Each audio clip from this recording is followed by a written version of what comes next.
What up? T-Bob here. And Jake as well. And look at you. You done stumbled upon little OTB Saints, where we bring you all the latest black and gold coverage. Who are the Saints going to draft? Who's going to be their quarterback? What does the salary cap look like? All that information and more.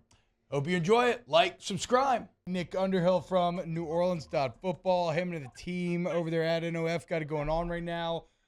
Mike Triplett, Nick Kirchhoffer bringing all the latest news out of Saints camp constantly. Nick, what's going on, man? You're not actually at Saints camp today, are you? Where are you? Just out watching Tulane right now. Oh, look at that, dude. Watching a little Green Wave. You mean the preseason top 25 Tulane Green Wave? Yes, no, they're looking good out here. They're practicing in the Superdome. We're going to dabble in a little coverage of them this year, so just, trying to get familiar with what they got going on. Hell yeah, man. Well, good luck, because I know how much of your brain you commit to covering the Saints, so I don't know if you're going to have anything left over for the Green Wave, but we'll see. Speaking of the Saints, a topic that I've been teasing and we haven't yet dove into is that running back position. Saints, of course, bringing in Kareem Hunt. We all know about Jamal Williams signing in the offseason. I loved the piece in New Orleans on football. We discussed it about Alvin Kamara and the new training that he's been engaging in. How do you see the Saints managing that position over the first month of the season?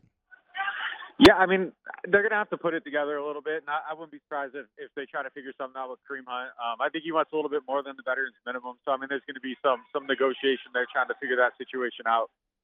But, I mean, I think it's going to be a little bit by committee. And right now, I like what Kendre Miller is doing a lot in practices. He looks explosive. He's fast. I mean, you kind of feel his burst just, watching him out on the field. And, that's kind of one of those positions where when you bring in, like, a running back with young legs and he's actually good, like, it just kind of it's hard not to see it out of practice. Like, it's just, it's like a new broom. You go out and you sweep the floor and the bristles are, sharp. Like, it sweeps so much better and you notice it. So that's something that stood out early on in these practices. But he's been really good as a pass catcher too. And that was kind of one of the things that they needed to figure out about him is what he could do in that capacity of the game, because they just didn't throw him the ball at TCU. He had less than 10 targets his whole entire college career, but he is a pretty polished route runner. He's been a quick study at that. They've thrown a lot at him. He's picking it up. The big piece for him is kind of the blitz pickup. And, that's almost impossible to evaluate at these practices because they aren't bringing it live. And, we don't have the benefit of film, so you're trying to catch that view from the sideline. But I think he has a chance to kind of be the lead guy while Alvin's out. Obviously Jamal Williams is going to have some type of role and play a big part in that as well. But, if I had to rank him right now, and I think looking at him, the depth chart is a little bit different. I think Jamal's working a little bit ahead of Kendre. But if I had to rank him, I think by week one of the season, I think Kendre has a really good chance of passing up Jamal and kind of being the guy they lean on there while Alvin's out. Well, Nick, are you surprised that they would, bring in a Kareem Hunt, knowing that you've got this young rookie who's doing really well in camp, and you signed Jamal Williams, who we know what he did a year ago. You gave him a pretty nice contract, and, Alvin's not going to be gone that long, and you have two backs you feel like are capable of being able to step up, and you've got others that can kind of be that third emergency running back, whatever you want to call that there. Are you surprised that they're bringing in somebody that has the experience of a Kareem Hunt in for a visit? I mean, I like the idea, though, of just getting the best player that you can. Like, Sean Payton would have probably leaned on, Travaris Cadet in this situation, and it ends up costing them games. I think DA's kind of in a situation where they can't take anything for granted, and I think you just got to take your best swing at everything. And, I think you can kind of probably bring him in, and he can do a lot of the Alvin stuff. He had, 678 yards from scrimmage last year for Cleveland. I don't think he's the player he was in Kansas City, but still highly effective. But look, if he doesn't have a job, he doesn't have a lot of options. I mean, I don't know, why not? I think it's a good risk to take. And if somebody gets squeezed out, somebody gets squeezed out. But throw them out there and see who the best players are. And who cares how much you pay somebody else? If Kareem Hunt can be better than Jamal Williams, and I doubt he will be. But if he is, oh well, now you got a better player, and okay, you burned a few dollars and it's on the bench, but. It's kind of the same thing that happened in 17. You bring in Adrian Peterson, you draft Alvin. Turns out Alvin's, the guy to roll with, and that's just kind of how you go with it. But I think they already kind of created that. They signed Jamal and then drafted Kendre Miller, and I think you could ask the same question there. Did they need to spend, $60 million over 4 years with the third rounder coming in?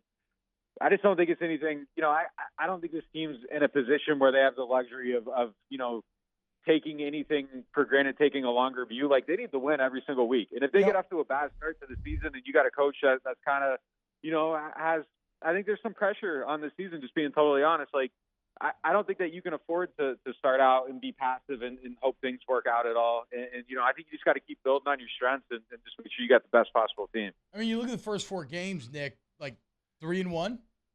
I mean, I get maybe you want to be realistic and you say, well, 2-2 always makes more sense, but like you have a real opportunity to go 3-1 there, no? Yeah, they do. I mean, they should come out. I mean, those games that Alvin's missing, it's Green Bay, Tennessee, and the Panthers. Like, they should win probably all of them. I mean, there's nobody on that list that scares you, and they should go out and do it.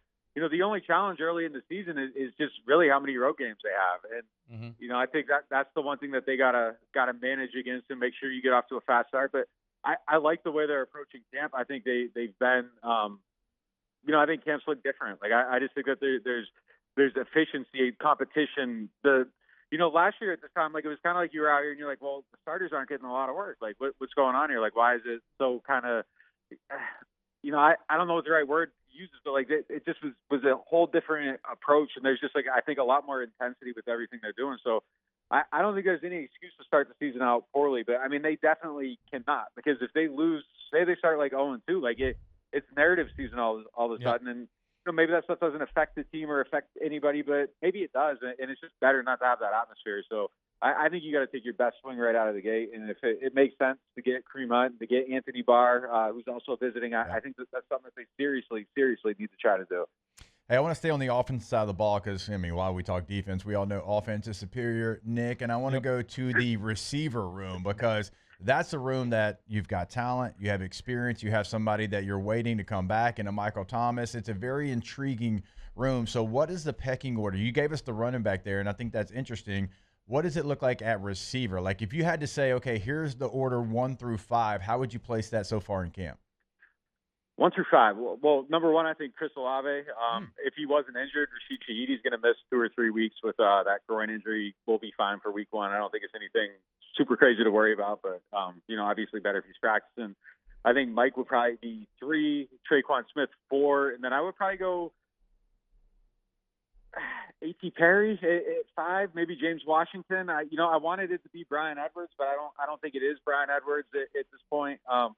And I think Traquan's going to be really tough to beat out. I think he's setting a good barrier there at number 4. I think Olave's on his way to, like, being a superstar for real. Like, he's been insanely good. He's making contested catches. He had one-on-ones yesterday that was just kind of emblematic of everything that you would want to see from somebody that was talking about getting stronger and being able to make those types of plays. Went up and over. Alontae Taylor caught like a ball in the back of his helmet. I think last year, just kind of where his play strength was at going to the ground, he would have lost that ball. He didn't this time. Day before, makes a one-handed catch in the end zone, contested. So you're seeing a lot of growth there. I think Rashid has looked pretty good. They're trying to use him in different ways. He's looked more explosive. They're trying to use him on, jet sweeps, motions, all kinds of different things. The one thing with him that I've kind of noticed, and it's been a little bit weird, and it's probably just get, used to a new quarterback, is some of the ball tracking in the air has been a little bit off, and they've struggled with that a few times down the field. But I think that'll probably lock in.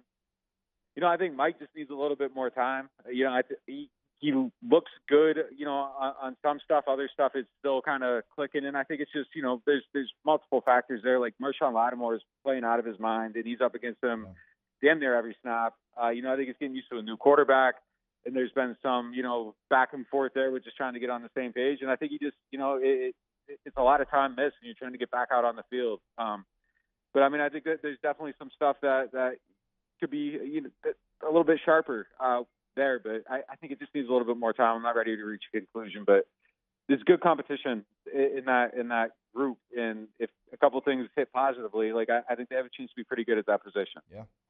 What's the latest on? I feel like I was so out of touch when I was out of town, Nick, and I feel like I saw something maybe about was it a Trevor Penning calf or something?